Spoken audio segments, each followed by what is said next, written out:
Hello everyone, welcome to the lecture. I hope आप सभी बहुत अच्छे होंगे। आज हम आपके सामने जो डिस्कस करेंगे वो रैपिड डिवीजन सीरीज में अगला टॉपिक है जिसका नाम है हेट्रोसाइक्लिक केमिस्ट्री। एक एक चीज़ को प्रॉपर तरीके से समझेंगे। हम हेट्रोसाइक्लिक केमिस्ट्री को दो क्लास में समझेंगे। आज फर्स्ट क्लास में हम आपको कुछ चीज़ें बताएंगे, कुछ इसका हम आपको इंट्रो देंगे और पायरोल के बारे में भी हम इसमें डिस्कस करेंगे। चलिए स्टूडेंट्स, एक एक चीज़ को प्रॉपर तरीके से समझते हैं। जो हम आपके सामने डिस्कस करेंगे वो हेट्रोसाइक्लिक केमिस्ट्री है, ठीक है। और इसमें सबसे पहले ही आप समझ लीजिए, ये आपके सामने जो डेफिनेशन लिखी हुई है हेट्रोसाइक्लिक केमिस्ट्री की, होता क्या है। हेट्रोसाइक्लिक केमिस्ट्री का सीधा सा मतलब है कि जैसे आपके पास कोई भी यहाँ पे एरोमेटिक कंपाउंड था, सपोज करिए हम इससे पहले इस तरीके की बेंजीन को पढ़ते आए हैं, ठीक है।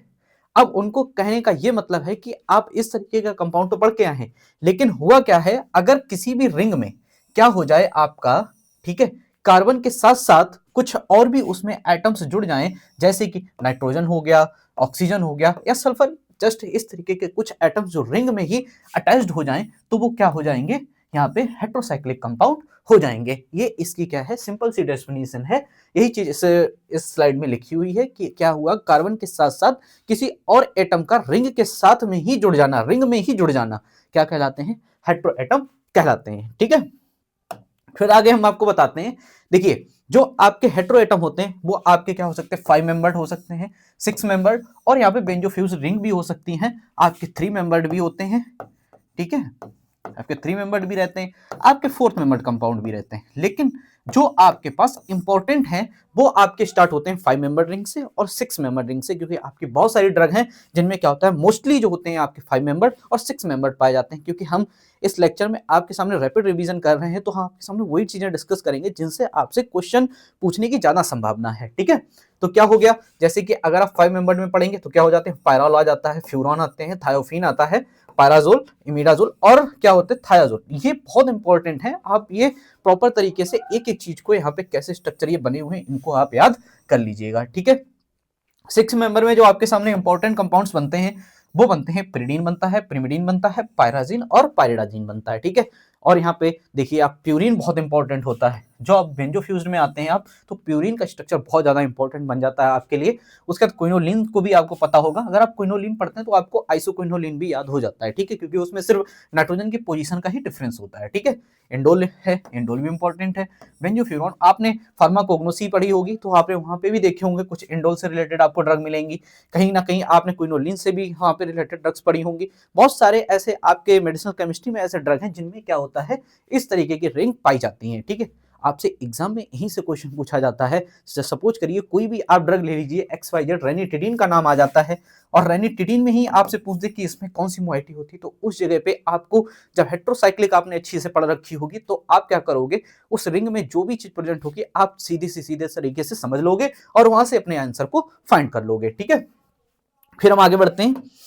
आगे देखिए, सीधी सी बात है, हम इसका आपको नॉमेनक्लेचर करना सिखाएंगे। अगर एक बार आपने नॉमेनक्लेचर को समझ लिया तो आप कभी भी किसी भी तरीके का आपके पास हेट्रोसाइक्लिक कंपाउंड होगा, आप उसको बहुत ही इजी तरीके से फाइंड कर लोगे, ठीक है। सबसे ज्यादा आपको ध्यान देना होता है प्रीफिक्स पर, ठीक है। प्रीफिक्स क्या हो इसमें लगेगा, फिर आपका स्टेम, सफिक्स, ठीक है। उसके बाद आपको जो होता है, आप उसका नाम रखोगे उस कंपाउंड का, ठीक है। जो भी आपका कंपाउंड है फिर उसका नाम रखोगे। जैसे इस जगह पे एक सिंपल सा कंपाउंड लिखा हुआ है जिसमें क्या है, कार्बन के साथ साथ क्या प्रेजेंट है स्टूडेंट्स, यहाँ पे ऑक्सीजन प्रेजेंट है, ठीक है। अब ऑक्सीजन का नाम क्या होता है, हेट्रोसाइक्लिक केमिस्ट्री में ऑक्सा होता है, ठीक है। अभी मैं आगे आपको बताऊंगा कि इसका नाम ऑक्सा कैसे क्या है, क्या किसका नाइट्रोजन का नाम क्या होता है, सारी चीजें आपको एक बार मैं याद करा दूंगा। तो जैसे इस जगह पे क्या है, ऑक्सीजन प्रेजेंट था तो आपने क्या बोल दिया, ऑक्सा बोल दिया। कितने मेंबर की रिंग थी, यहाँ पे 5 मेंबर की रिंग थी, तो उसको क्या हम बोलते हैं, ऑल से इंडिकेट करते हैं। और ओलेन लगा हुआ है, क्यों लगा हुआ है, क्योंकि यहाँ पे ये सैचुरेटेड रिंग है। अभी आपको बताता हूँ आगे कि क्या सैचुरेटेड होता है क्या अनसैचुरेटेड होता है। तो इसका नाम क्या हुआ, ऑक्सोलेन। कैसे हुआ, ऐसे हुआ यहाँ पे, क्योंकि प्रीफिक्स इसमें क्या लगा है, ऑक्सो, और उसके बाद OX ले लिया यहाँ से और यहाँ से ओलेन ले लिया, तो क्या आपने ऐड कर दिया, ऑक्सोलेन, ठीक है। ये यहाँ पे इसका नाम हो गया। अब मैं आपको बताता हूँ एक एक चीज, आप ध्यान रखिएगा। अब देखिए, ये इंपॉर्टेंट है यहाँ पे, जो प्रीफिक्स की यहाँ पे प्रायोरिटी, ये बहुत इंपॉर्टेंट है। देखिए स्टूडेंट्स, मैंने यहाँ पे आपको ये जो प्रायोरिटी ऑर्डर दिया है, ये बिल्कुल आपको सीक्वेंस में मैंने दिया है, ठीक है। आप इसको इसी तरीके से याद कर लीजिएगा। देखिए, आपको जहाँ पे इंपॉर्टेंट, जो मैं अभी आपको बता दे रहा हूँ, सबसे ज्यादा इंपॉर्टेंट आप ऑक्सीजन हो जाता है, सल्फर हो जाता है, एजा हो जाता है, फॉस्फा हो जाता है। ठीक है, ये 4 कंपाउंड से इस 4 जो आपके यहाँ पे एटम रहेंगे, आप इनके साथ क्या करोगे, बहुत ही ज्यादा डील करोगे। तो आपको इनका प्रेफरेंस ऑर्डर पता होना चाहिए कि सबसे ऊपर क्या आता है, ऑक्सीजन आता है। ठीक है, फिर क्या आता है, सल्फर आता है, फिर नाइट्रोजन आता है। ठीक है, फिर फास्फोरस आता है। इतनी चीज आपको ये क्लियर पता होनी चाहिए। उसके ऊपर भी यहाँ आते हैं सेलेनियम आते हैं, और ये जो आपका टेल्यूरियम होता है, ये किससे ऊपर आते हैं, आपके नाइट्रोजन से ऊपर होते हैं। लेकिन आपको इस तरीके से जो कंपाउंड होंगे बहुत ही कम देखने को मिलेंगे। ठीक है, आपसे जो भी अभी आपका एग्जाम है उसमें से आपसे जो भी डील होगी वो आपकी मोस्टली इन 4 कंपाउंड से डील होने वाले, 4 जो आपके ये एटम है इस तरीके के कंपाउंड से आपकी डीलिंग होगी। ठीक है, जैसे यहाँ पे देखो ये प्रेफरेंस ऑर्डर लिखा हुआ है, ऑक्सीजन, ठीक है, सल्फर, सेलेनियम, और यहाँ पे टेल्यूरियम, ये आपका हो सकता है नाइट्रोजन, फिर फास्फोरस। अगर आप यहाँ पे ऐसे ही हटा दो और सिर्फ इतना ही याद कर लो तो आपको प्रेफरेंस ऑर्डर भी याद हो जाएगा। ऑक्सीजन, फिर आपका आता है सल्फर, ठीक है, फिर आपके पास क्या आता है, नाइट्रोजन, फिर आपके पास क्या आता है, फास्फोरस। ये आप अभी 4 जो आपकी प्रायोरिटी है इनको आप याद कर लीजिए। ठीक है, अब ऑक्सीजन को आप क्या बोलते हैं, ऑक्सीजन को बोलते हैं हम ऑक्सा। ठीक है, इंपॉर्टेंट है। फिर सल्फर को हम क्या बोलते हैं, थाया बोलते हैं। ठीक है, और जो आपका नाइट्रोजन होता है इसको हम क्या बोलते हैं, एजा बोलते हैं। और जो फास्फोरस आपके पास होता है इसको हम क्या बोलते हैं, फॉस्फा बोलते हैं। ठीक है, ये इंपॉर्टेंट है। अब इसी तरीके से देखिए आपके पास ये कंपाउंड जो यहाँ पे मैंने बना रखा है, आप इसको थोड़ा सा समझिए। यहाँ पे आप ऑक्सीजन को 1 नंबर क्यों दिए, नाइट्रोजन से भी तो स्टार्ट कर सकते थे, क्यों स्टार्ट करोगे नाइट्रोजन से नहीं, क्योंकि यहाँ पे आपका जो प्रायोरिटी में ऑक्सीजन है वो आपका क्या होता है, पहले नंबर पे आता है। तो आप यहीं से स्टार्ट करोगे, 1 2 3 4 5। अब इधर से भी कर सकते हो, 1 2 3। इधर से इसलिए नहीं करोगे क्योंकि आप अगर इधर से स्टार्ट कर दिए 2 3 तो आपका जो नाइट्रोजन है 4th प्लेस पे चला जाएगा। ठीक है, तो आप इसका किस साइड से करोगे, उधर साइड से ही करोगे। ठीक है, तो यहाँ पे आप अब देखिए, जैसे कि सपोज करिए मैं यहाँ पे एज ए एग्जाम्पल मैं भी आपको सामने बना देता हूं इसको। सपोज करिए, जस्ट देखिए, ये है आपका कंपाउंड। ठीक, यहाँ पे नाइट्रोजन लगी हुई है, ये है आपका कंपाउंड। ठीक, मैंने क्या किया, इसको 1 नंबर दिया, इसको क्या दिया 2 नंबर, इसको 3, और इसको मैंने क्या दिया 4, 5 हो गया। अब आप यहाँ पे देखिए 2 चीजें अभी आप देखिए, आप अभी मैं जस्ट बता रहा हूँ, अभी आपको मैं टेबल विधि से दिखाऊंगा। यहाँ पे आप सिंपल देखिए, सबसे पहले आप प्रायोरिटी किसको दोगे, ऑक्सीजन को दोगे, और ऑक्सीजन क्या होता है आपका, ऑक्सा होता है। तो अभी आप यहाँ पे इतनी चीज सीख लो कि ऑक्सीजन को क्या बोलते हैं, ऑक्सा बोलते हैं, और नाइट्रोजन को हम यहाँ पे क्या बोलते हैं, एजा बोलते हैं। अब नाम आपको कहां से स्टार्ट करना है, एजा से स्टार्ट करना है कि ऑक्सा से स्टार्ट करना है। इतनी बात आप समझ गए होंगे कि आपको जो नाम स्टार्ट करना है वो कहां से स्टार्ट करना है, ऑक्सा से, क्योंकि आपका ऑक्सा जो होता है वो आपका जो प्रायोरिटी ऑर्डर होता है उसमें क्या होता है, पहले नंबर पे आता है। ठीक है, उसके बाद आपका आता है क्या, नाइट्रोजन आपका, और एजा क्या होता है बाद में आता है। तो आप अभी यहां से इतनी बात को क्लियर करिए कि हमारा क्या होगा, ऑक्सा जो है वो प्रायोरिटी ऑर्डर में ऊपर आएगा। ठीक है, चलिए आगे बढ़ते हैं। अब देखिए ये बहुत इंपॉर्टेंट टेबल हो जाती है, ये बहुत इंपॉर्टेंट है, और इसको आप सभी लोग याद रखिएगा बहुत अच्छे ढंग से। ये देखिए, अगर आपके पास 3 मेंबर रिंग है, अगर आपके पास 4th मेंबर है, 5th मेंबर, 6th मेंबर, 7 8 9 10 ये है। ठीक है, तो आपको क्या याद रखना है कि जो आपके स्टेम होती है, जैसे कि मान लो आप क्या करोगे, अगर 3 मेंबर रिंग है तो उसकी स्टेम IR होती है, 4th की एट होती है, 5th की ऑल, और 6 की इन, 7 की EP, और OC, ON और EC। याद कैसे रखोगे, मैं आपको इसकी एक छोटी सी ट्रिक बताता हूं। देखिए आप ऐसे याद रखिएगा इसको, ट्रिक ऐसे है, एरिटॉल, एरिटॉल, ठीक है, in epoch on, epoch on eclairs. ठीक है, एक्लेयर्स एक चॉकलेट होती थी, ऐसे आप याद कर सकते हो, इरिटॉल इन इपॉक ऑन एक्लेयर्स। ठीक है, तो IR मतलब 3, और एट मतलब 4, और ऑल मतलब 5। ठीक है, इन मतलब यहाँ पे क्या हो जाएगा आपका 6, और EP मतलब क्या हो जाएगा 7, और OC मतलब आपका क्या हो जाएगा 8, और ON मतलब आपका क्या हो जाएगा 9, और यहाँ पे EC का मतलब हो जाएगा 10। तो आप याद रखिएगा एरिटॉल ऑन, एरिटॉल, एरिटॉल इन इपॉक ऑन एक्लेयर्स। इस तरीके की आप ट्रिक को याद कर लेंगे तो आपको याद बना रहेगा कि 3rd मेंबर रिंग में और 4th मेंबर रिंग में उसकी स्टेम क्या होती है। ठीक है, अब देखिए जो आगे चीज की इंपॉर्टेंट है वो मैं आपको बताता हूं, जो आगे इंपॉर्टेंट है। देखिए यहाँ पे जो इंपॉर्टेंट सबसे ज्यादा है, देखिए 2 चीजें, एक है आपके पास सैचुरेटेड, एक होती है आपके पास कंडीशन अनसैचुरेटेड। ठीक है, सैचुरेटेड मतलब क्या हुआ, आपको हो सकता है इस तरीके के रिंग मिले, ओके, इस तरीके की आपके पास रिंग होगी, बस इसमें बॉन्ड नहीं होगा, ठीक है, क्या नहीं होगा, बाउंड नहीं होगा। और आपके पास अगर इस तरीके की रिंग आपको मिलती है तो उसके अंदर क्या होगा, बॉन्ड होगा। ये आपकी क्या हो गई, सैचुरेटेड, ये क्या है आपकी सैचुरेटेड, और ये आपकी क्या है, अनसैचुरेटेड, ठीक है, ठीक है, याद रखिएगा।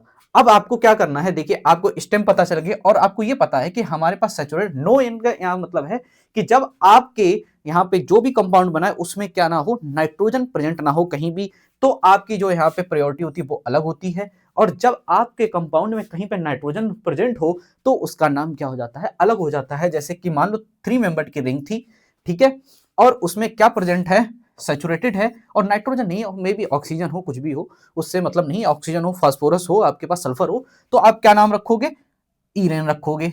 सेकेंड हो गई आपकी, फोर्थ होगा तो ईटेन, फिर आप ओलेन, फिर इनेन, फिर ईपेन, ओकेन और ओनेन और ओसेन रखोगे, ठीक है। बट अगर आपके पास अनसैचुरेटेड रिंग है तो आपको क्या करना है, जहां पे आप ए बना रहे थे उस जगह पे आपको क्या बनाना पड़ेगा, ई बनाना पड़ेगा, ईरेन, ठीक है। बट आगे आके आपको फूड मेंबर के साथ क्या कर देना होगा, एट, ओल, आइन, इपाइन, ओसाइन, ठीक है, ओनिन और इसिन। अब यहां पे इंपॉर्टेंट बन जाता है, अभी आप देखिए इसके आगे ई नहीं बनी हुई है, ठीक है, ई क्या है आपकी मिसिंग है। बट वो ई आपको कहां पे ऐड करनी है, जब आपके कंपाउंड में क्या प्रेजेंट हो, यहां पे नाइट्रोजन प्रेजेंट हो, ठीक है। जब आपके कंपाउंड में क्या होगी, नाइट्रोजन प्रेजेंट होगी, तो आपको क्या बनाना है, उसके आगे ई बनाना है, नहीं तो आपको उसको हटा देना है, ठीक। अब आप देखिए अगर आपके पास कोई ऐसा कंपाउंड है, क्या, जैसे सपोज करिए, जैसे ये मैंने आपको भी बताया था, उसी तरीके से आपके पास अगला कंपाउंड है, ठीक है। सपोज करिए आपके पास इस तरीके का कंपाउंड था और यहाँ पे क्या प्रेजेंट है आपकी, मान लो नाइट्रोजन प्रेजेंट है, ठीक है। अब आप समझ रहे हैं, नाइट्रोजन प्रेजेंट है, ऑक्सीजन भी प्रेजेंट है, तो उस कंडीशन में आपको जो रिंग का नाम रखना होगा वो इस तरीके से रखना होगा, ठीक है। कैसे, अगर 3 मेंबर्ड की है तो आपको इरिडीन रखना होगा, और आपको अगर फोर्थ की है तो इटिडीन, और यहाँ पे जो आपकी कितनी है, 5th मेंबर की है, उसमें आपको क्या करना होगा, ओलिडीन रखना होगा, ठीक है। और ये जो है आपके, इसके लिए नाम स्पेसिफाइड नहीं है, ठीक है, सैचुरेटेड में। बट अनसैचुरेटेड के केस में आपको क्या करना है, अनसैचुरेटेड में आपको इस तरीके से नाम रखना है, इराइन, ठीक है, एट, ओल, इनाइन, बिल्कुल सेम इसी तरीके से इस तरीके से चलना है अनसैचुरेटेड, जब आपका नाइट्रोजन नहीं था। बट यहाँ पे आपको क्या करना है, जब आप यहाँ पे ई नहीं लगा रहे थे, और यहाँ पे आपको क्या करना है, ई लगानी है, ठीक है। चलिए आगे बढ़ते हैं। आगे देखिए कुछ कंपाउंड्स दिए हुए हैं, अब आप समझिए, देखिए यहाँ पे जो आपके पास कंपाउंड है ये क्या है, 3 मेंबर्ड है, और इसमें क्या लिखा हुआ है, एजा लिखा हुआ है। तो आप समझ सकते हैं नाइट्रोजन के लिए क्या लिखते हैं हम लोग, एजा लिखते हैं। बट आपने अभी देखा था कि सैचुरेटेड हो और नाइट्रोजन प्रेजेंट हो तो हमें क्या लिख देना होता है, इरिडीन लिख देना होता है, इसीलिए यहाँ पे इसका नाम लिखा हुआ है एजा रिडीन। आप यहाँ ये मिसिंग करो और यहाँ पे क्या करो, एजिरिडीन नाम इसका लिखा जाएगा, ठीक। नेक्स्ट आते हैं, आगे बढ़ते हैं, ठीक है। अगर आपके पास मल्टीपल नाइट्रोजन प्रेजेंट है, 1 2 3, ठीक है, 3 लिखो यहाँ पे, 1 2 3, कितने आपके पास है, 3, ट्राई हो जाएगा। अब कितने क्या प्रेजेंट है, यहाँ पे नाइट्रोजन प्रेजेंट है, तो नाइट्रोजन के लिए आप क्या रखते हो, ऐसा रखते हो। अभी आपने पढ़ा था कि अगर रिंग अनसैचुरेटेड हो और 5 मेंबर्ड हो तो उसमें क्या लिखोगे, ओल लिखोगे, ठीक है। तो क्या हो जाएगा आपके पास 1 2 3 ट्रायाजोल। एक चीज बहुत इंपॉर्टेंट है, आप याद रखिएगा, जब भी आप यहाँ पे प्रीफिक्स लगाइएगा, और जब आप प्रीफिक्स भी लिख दीजिएगा और आप उसकी सफिक्स भी लिख देना, तो आप याद रखना जो यहाँ पे आपका प्रीफिक्स में जो आपका लास्ट वर्ड होता है जैसे आ जाए उसको आप रिमूव कर देना, ठीक है। तो क्या होगा, उसको रिमूव करोगे और बाकी चीजों को आपस में जोड़ देना, तो ये यहाँ से आपका क्या बन जाएगा, इसका आईयूपीएसी नेम बन जाएगा। ओके, फिर हम आगे बढ़ते हैं। आगे देखिए इस रिंग में, अब इस रिंग में आप देखिए दो चीजें हैं, एक ऑक्सीजन भी है और दूसरा यहाँ पे क्या है, नाइट्रोजन भी है। बताइए किसका प्रेफरेंस आप पहले दोगे, ऑक्सीजन को दोगे, तो आपने क्या लिख दिया यहाँ पे, ऑक्सा लिख दिया, ठीक है। किस किस प्रेजेंट पे चीजें प्रेजेंट हैं, एक पहले नंबर पे, दूसरी यहाँ पे तीसरे पे, तो क्या लिख दिया आके आपने यहाँ पे 1,3 लिख दिया।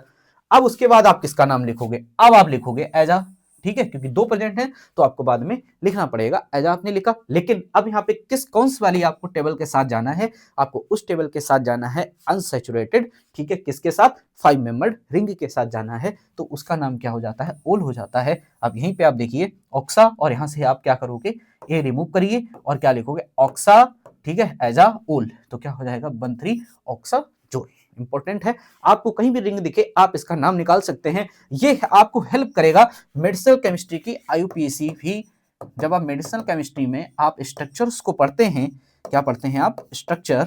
तो स्ट्रक्चर्स की जब आईयूपीएसी आप निकालते हैं तो उसमें आपके लिए बहुत हेल्प रहेगी यहाँ से।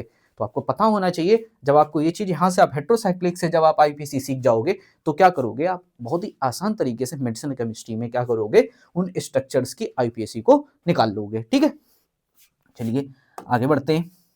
आगे अब हम आपके सामने जो डिस्कस करते हैं वो पहला कंपाउंड आपके सामने डिस्कस कर देते हैं, पायरोल। ठीक है, ओके। यहाँ पे सबसे ज्यादा इंपॉर्टेंट अगर आपके लिए जीपीएट में बनता है तो आपसे ये क्वेश्चन बनता है कि इसकी ज्योमेट्री क्या होती है? प्लेनर होती है, और क्या होती है? पेंटागोनल स्ट्रक्चर इसका होता है। ठीक है, ये इंपॉर्टेंट यहाँ पे बनता है सबसे ज्यादा कि इसकी जो ज्योमेट्री होती है वो क्या होती है? प्लेनर पेंटागोनल स्ट्रक्चर इसका होता है, ये आपको पता होना चाहिए। और इसका जो हाइब्रिडाइजेशन होता है वो वहां पे एवरी कार्बन क्या शो करता है? sp2 हाइब्रिडाइज होता है। ठीक है, यही चीज इसमें ज्यादा इंपॉर्टेंट है। ये तो इसकी यहाँ पे साइड्स लिखी हुई हैं, उनकी डिस्टेंस क्या है, बट यहाँ पे जो सबसे ज्यादा इंपॉर्टेंट चीज है वो यहाँ पे यही है कि आपकी जो रिंग होती है वो sp2 हाइब्रिडाइज्ड होती है, और क्या होता है इसमें जो स्ट्रक्चर होता है वो आपका प्लेनर पेंटागोनल होता है। ठीक है, जो यहाँ पे इसका बीच का एंगल कभी कभी पूछ दिया जाता है कितना होता है, तो आप याद रखना 109.8 डिग्री यहाँ पे इसका एंगल होता है। ठीक है, चलिए अब देखिए आगे जो एक चीज इंपॉर्टेंट है, यहाँ से सीधी सी बात है, इतना निकाल के बताया गया है कि क्या होता है आपका पायरोल जो होता है वो क्या होता है? एरोमेटिक निकाल के बताया गया है कि इसमें कितने इलेक्ट्रॉन है? 6 पाई इलेक्ट्रॉन है। तो कैसे निकाला गया है? 4n+2 ये किसका हक्का रूल लगा के यहाँ से पता लगा लिया गया है कि पायरोल क्या है? आपका एरोमेटिक है। ठीक है, और पायरोल जो होता है वो कौन कौन सी ड्रग में मोस्टली पाया जाता है? आपका केटेरोलाइक ड्रग में, ठीक है, टॉलमेटिन में पाया जाता है, एट्रोबास्टेटिन, साथ साथ में सुनिटिनिब जो ड्रग होती है उसमें मोस्टली इसका जो फाउंडेशन जो होता है, इसका जो भी स्ट्रक्चर होता है किसमें पाया जाता है? आपका इन ड्रग्स में पाया जाता है। तो आप याद रखिएगा, ये भी क्वेश्चन आपसे पूछ सकते हैं कि पायरोल जो है वो आपकी कौन कौन सी ड्रग में होता है। ठीक है, और इसका जो रिडक्टिव फॉर्म होता है वो किसमें प्रेजेंट होता है? वो प्रोसाइक्लिडिन नाम की ड्रग होता है उसमें प्रेजेंट रहता है। ठीक है, अब आगे बढ़ते हैं। आगे देखिए इसकी जो इंपॉर्टेंट सिंथेसिस है वो आप एक बार देख लीजिए। सबसे ज्यादा पूछी जाने वाली सिंथेसिस की दो यही हैं, एक आपकी पॉलनॉर, दूसरी आपकी नॉर सिंथेसिस। ठीक है, बाकी एक आपकी हैंज सिंथेसिस भी है। ठीक है, ये भी बहुत इंपॉर्टेंट है, बट आप देखिए इसमें आपसे पूछा जा सकता है स्टार्टिंग मटेरियल के बारे में। तो आप यहाँ पे ध्यान रखिएगा, आपकी पॉलनॉर सिंथेसिस जो है वो किसके किसके बीच में होती है? 1,4 डाइकार्बोनिल। ये हो गया 1,4, 1 2 3 4। तो क्या हो गया? 1,4 क्या बन गया? डाई कार्बोनिल, और किसके साथ यहाँ पे हो रही है? अमोनिया के साथ रिएक्शन हो रही है। ठीक है, पालनॉर में अमोनिया यूज होती है, बट आपकी नॉर सिंथेसिस में अमोनिया यूज नहीं करते हैं। यहाँ पे एक आपका होता है अल्फा अमीनो कीटोन प्रेजेंट होता है, और अगला आपका जो होता है वो कीटो एस्टर यूज होता है। ठीक है, तो ये इंपॉर्टेंट दोनों चीजें हैं, आप यहाँ पे याद रखिएगा। ठीक है, ये इसके प्रिपरेशन में यूज होते हैं। उसके बाद हैंज सिंथेसिस में क्या होता है? एक आपका यूज होता है बीटा कीटो एस्टर, और अगला जो होता है वो होता है आपके पास अल्फा क्लोरो कीटोन, और यहाँ पे क्या होती है? आपको अमोनिया भी यूज होती है। इंपॉर्टेंट है, याद रखिएगा कि क्योंकि आपको स्टार्टिंग मटेरियल ही आपसे एग्जाम में पूछा जाएगा कि यहाँ पे नॉर सिंथेसिस में क्या होता है स्टार्टिंग मटेरियल, हैंज सिंथेसिस में आपका स्टार्टिंग मटेरियल क्या होता है। स्टूडेंट्स आप सारी चीज़ को ध्यान से पढ़िएगा। अभी कुछ दिनों का जब मैं आपको हेट्रोसाइक्लिक पढ़ा दूंगा अभी आपके 2-3 लेक्चर में, उसके बाद मैं आपको ट्रिक बताऊंगा कि आपको कैसे याद रखनी है कि पालनॉर में क्या यूज होगा, ठीक है, नॉर में क्या यूज होगा। मैं इसकी आपको ट्रिक बता दूंगा, सिंपल सिंपल ट्रिक आपको एक लेक्चर में बता दूंगा, तो आपको सारी चीज़ें याद बनी रहेंगी। ठीक है, अगर इंडस्ट्रियल मेथड में है तो फ्यूरॉन से अगर आपको प्रिपेयर करनी है तो कैसे करनी है? अमोनिया और यहाँ पे किसके साथ आपको रिएक्शन करानी है? L2O3 के साथ जब आप रिएक्शन करवाएंगे। ठीक है, और इस जगह पे एसिटाइलिन भी यूज होता है कभी कभी, तो क्या होती है? और red heart copper tube, ammonia किसमें होती है? रेड हार्ट यहाँ पे जो आपकी ट्यूब होती है उसमें यूज होती है, उसके साथ इसकी रिएक्शन करवाते हैं तो आपके पास क्या बन जाता है? Furan to pyrrole. ठीक, चलिए आगे देखते हैं। आगे जो यहाँ पे इंपॉर्टेंट चीज बन जाती है, बहुत इंपॉर्टेंट है, पायरोल के पास होता है आपका डुअल नेचर। ठीक है, पायरोल आपका क्या हो सकता है? वीक विश, और क्या रहता है आपका? वीक एसिड रहता है। ठीक है, अब ये वीक बेस क्यों होता है? क्योंकि इसमें आप जानते हो, देखो आपके पास यहाँ पे जो लोन पेयर प्रेजेंट होता है, तो लोन पेयर क्या होता है? इस रिंग में क्या हो जाता है? डीलोकलाइज्ड होता रहता है, और ये अवेलेबल नहीं रहता है। आपको पता है जितना ज्यादा आपके पास लोन पेयर अवेलेबल होगा, ठीक है, जितना ज्यादा आपके पास लोन पेयर तो उतना अच्छा वो एसिड होगा। बट यहाँ पे क्या होता है? लोन पेयर आपका डीलोकलाइज हो जाता है, इसलिए क्या रहता है? ये स्ट्रॉन्ग बेस की जगह पे ना जाके क्या चला जाता है? स्ट्रॉन्ग, अरे उसमें चला जाता है आपका, किसमें? वीक बेस में चला जाता है। ठीक है, और यहाँ पे क्या होता है? ये कौन सी प्रॉपर्टी शो करता है, साथ साथ में ये आपकी वीक एसिड की भी प्रॉपर्टी शो करता है, क्योंकि जब आपका यहाँ पे जो NH जो प्रोटॉन है, जब ये यहाँ पे क्या होता है, इसके साथ रिएक्ट कर जाता है, ठीक है, तो यहाँ पे कौन सा आयन बनता है, आपका पायराइल आयन बनता है, ठीक है। और पायराइल आयन आपका क्या होता है, रेजोनेंस स्टेबलाइज्ड होता है, रेजोनेंस स्टेबलाइज होता है, क्योंकि जब पायराइल आयन एनायन बन गया और वो रेजोनेंस स्टेबलाइज्ड होता है, इसी वजह से यहाँ पे एक और प्रॉपर्टी आपके पास आ जाती है, कौन सी, एसिड की प्रॉपर्टी आ जाती है। अगर आपसे कभी भी पूछा जाता है एग्जाम में कि जो आपका पायरॉल है वो किसकी वजह से आपका यहाँ पे एसिडिक प्रॉपर्टी शो करता है, तो आप वहां पे सीधा सा आंसर टिक करिएगा, पायराइल आयन, आयनाइन की वजह से वो आपका क्या शो करता है, यहाँ पे वीक एसिड की प्रॉपर्टी शो करता है, ठीक है। और यहाँ पे जो आपके वीक बेस की प्रॉपर्टी क्यों शो करता है, क्योंकि यहाँ पे जो लोन पेयर होता है वो यहाँ पे अवेलेबल नहीं रहता है, वो क्या करता है, रिंग में डीलोकलाइज्ड होता रहता है, इस वजह से ये क्या होता है, वीक बेस की प्रॉपर्टी में आता रहता है। आई होप आपको ये दोनों चीजें बहुत अच्छे से समझ आ गई होंगी, ठीक। फिर आगे हम देखते हैं, अब यहाँ पे लिखा हुआ है, देखिए इलेक्ट्रोफिलिक सब्सटीट्यूशन, यहाँ पे इसका ये रेजोनेंस स्ट्रक्चर लिखा हुआ है, ठीक है। रेजोनेंस स्ट्रक्चर आप जानते हैं, इसमें क्या है, सीधी सी बात है, ये देखिए यहाँ पे जो लोन पेयर है इधर शिफ्ट हुए, बॉन्ड ब्रेक हुआ, ठीक है, उसके बाद यहाँ पे क्या हुआ, नेगेटिव चार्ज आ गया। अब यहाँ पे क्या हुआ, ये वाला बॉन्ड ब्रेक होगा, जब ये बॉन्ड ब्रेक होगा तो इस जगह पे क्या हो गया, इससे रिएक्ट करेगा, यहाँ पे क्या आ गया आपका, ये नेगेटिव चार्ज आ गया, ठीक। अब नेगेटिव चार्ज आने के बाद अब क्या होगा, ये बॉन्ड यहाँ से ब्रेक हुआ, इस तरीके से आपका बॉन्ड ब्रेक होगा, ठीक है। जब ये आपका इस तरीके से बॉन्ड ब्रेक हुआ तो हुआ क्या, यहाँ पे पॉजिटिव आ गया और उधर नेगेटिव, तो क्या किया उसने, एक और बॉन्ड आपसे बना लिया, फिर आपके पास ये जो लास्ट स्ट्रक्चर आता है वो आपके पास ये आता है, ठीक है। एक कंडीशन आप यहाँ पे दो चीजें समझ सकते हैं, जब भी आपका इलेक्ट्रोफिलिक सब्स्टिट्यूशन रिएक्शन होती है, किसमें, पायरॉल में, मैं इसको साफ क्लीन कर देता हूँ, ठीक है। जब भी क्या होता है यहाँ पे पायरॉल में, जब भी इलेक्ट्रोफिलिक सब्स्टिट्यूशन रिएक्शन होती है तो यहाँ पे क्या होता है, एक कंडीशन होती है C2, दूसरी कंडीशन होती है C3, ठीक है। आपकी जो C2 कंडीशन होती है वो क्या होती है, मोर प्रिफरेबल होती है, ठीक है, और ये क्या रहती है, लेस प्रिफरेबल होती है। क्यों होती है ऐसी बात, तो इसलिए होती है क्योंकि जो आपके C2 कंडीशन में होते हैं, यहाँ पे आपके क्या होते हैं, आपके पास जो रेजोनेंस स्ट्रक्चर बनते हैं वो आपके पास 3 होते हैं, ये रेजोनेंस स्टेबलाइज ज़्यादा होता है और ये लेस रेजोनेंस स्टेबलाइज होता है, इसलिए यहाँ पे क्या रहता है, ये स्टेबल होता है, इसीलिए यहाँ पे जो क्या होती है, मोर प्रेफरेंस रहता है इस पे, C2 पोजीशन पे, मोस्टली इस जगह पे आपका जो रिएक्शन होगी वो मोस्टली इस जगह पे होगी, आपको बता दे रहा हूँ, जो भी रिएक्शन होती है वो आपकी इस जगह पे होती है, C2 पोजीशन पे, ठीक है। और आपकी जो यहाँ पे लेस रिएक्शन रहती है वो आपकी किस जगह पे रहती है, वो यहाँ पे आपकी थर्ड पोजीशन पे क्या रहती है, लेस रहती है, क्योंकि किसकी वजह से, रेजोनेंस की वजह से, ठीक है। ये बात आपको समझ आ गई, इंपॉर्टेंट पॉइंट्स हैं, इनको आप याद रखिएगा।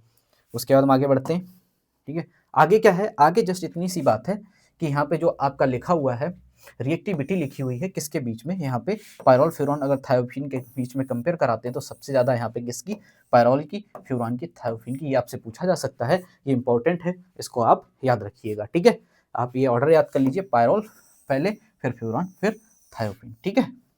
थैंक यू स्टूडेंट्स, आपको इस लेक्चर में यही बताना था, और आप अपनी प्रिपरेशन को बहुत अच्छे से बनाए रखिए, एक एक चीज़ को आप पढ़ते जाइए, टाइम कम है, अच्छे से पढ़ाई करिए, सारे कॉन्सेप्ट को आपको जल्दी से रिवाइज करना है। आपके एग्जाम भी चल रहे हैं, कोई बात नहीं, एग्जाम धीरे धीरे आपके खत्म हो जाएंगे, आप क्या करिए, एग्जाम की भी प्रिपरेशन साथ साथ में बनाए रखिए और साथ साथ में इसको भी पढ़ते रहिए। अभी आपका जिस दिन एग्जाम है आप वापस आइए, आप उसके बाद लेक्चर पढ़ लीजिए जीपैट से रिलेटेड, फिर आप क्या करिए, जब आपका एग्जाम है तो शाम को आप अपने एग्जाम की प्रिपरेशन कर लीजिए।